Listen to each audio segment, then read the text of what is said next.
Alors, comment fixer un prix pour une formation en ligne? J'ai fait déjà des vidéos sur ce sujet, mais c'est vrai que c'est une question qui revient assez souvent. Ce qu'il faut intégrer, c'est qu'il y a plusieurs critères. Il y a le critère de la notoriété, si vous êtes connu, pas connu. Si vous êtes connu, vous allez pouvoir fixer un tarif beaucoup plus élevé puisque les gens vont vous demander.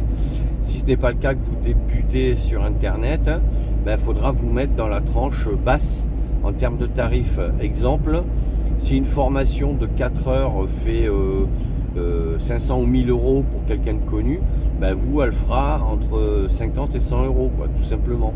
Et quelqu'un qui est moyennement connu pourra la proposer à 200 euros.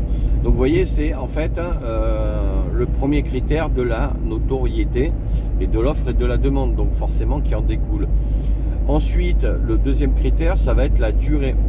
Parce que si vous proposez une formation de 3 jours, donc de 21 heures on va dire, et que vous la proposez à 10 euros, bon, là aussi ça va pas être crédible, vous n'allez pas être crédible. Donc il faut quand même que les gens comprennent que vous avez fourni un minimum de travail et que vous allez apporter un minimum de valeur à travers une formation de 3 jours, quoi. Et que pour eux ça va impliquer un certain investissement, parce que 3 jours en e-learning, ça va leur prendre du temps, d'accord, et ça va leur prendre peut-être alors pour ceux qui vont suivre de manière assidue, régulière, à savoir quasiment tous les jours les cours, ça va leur prendre peut-être une semaine à 10 jours.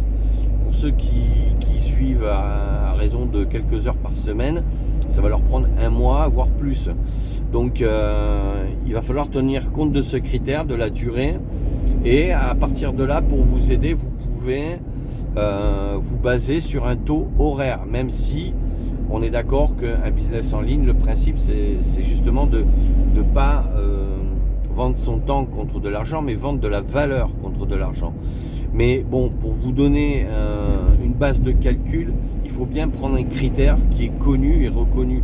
Donc en partant sur un taux horaire, si vous prenez un taux horaire entre 5 et 30 euros, là aussi, faut tenir compte de votre notoriété.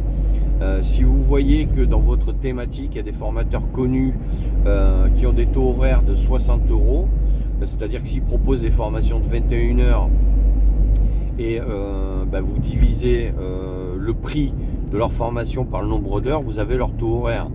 Si donc on est sur du 60 euros, vous ne pourrez pas vous caler sur du 60 euros.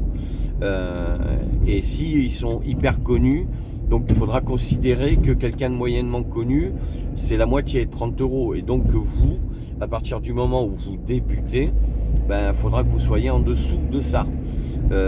Donc ça veut dire qu'il faudra que vous soyez entre 0 et 20 euros, quoi, d'accord.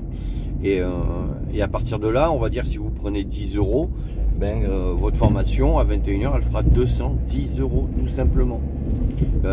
Voilà un critère, second critère pour vous aider à calculer un tarif. Après, si sur ce marché-là, si dans cette thématique-là, il y a des prix qui se pratiquent et qui sont très élevés, à ce moment-là, voilà, vous faites une moyenne de ce qui se fait et vous vous positionnez juste en dessous. Voilà, si le taux horaire dans votre thématique c'est 100 euros, vous serez donc à 40 euros, 30-40 euros, quoi.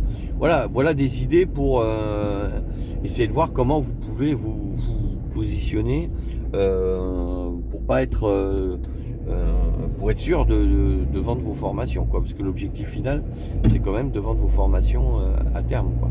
Donc voilà comment faire un tarif pour ces formations si vous avez peur d'être trop cher ou pas assez cher, quoi.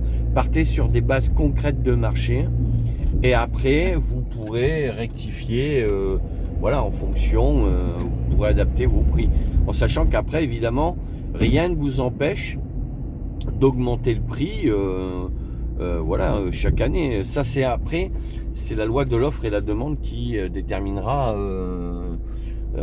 si vous pouvez augmenter vos prix ou si vous êtes obligé de rester sur les prix que vous avez proposés, quoi. Donc voilà pour déterminer un tarif. Donc dites-moi en commentaire ce que vous en pensez. N'hésitez pas à mettre un pouce bleu vers le haut, à vous abonner à la chaîne. Et sachez que vous pouvez télécharger gratuitement mon livre Devenir formateur en ligne. Vous avez le lien en description sur mon blog Cap sur vous. Et je vous explique comment créer une activité en ligne. Merci d'avoir suivi cette vidéo. À bientôt pour la prochaine. Ciao, ciao.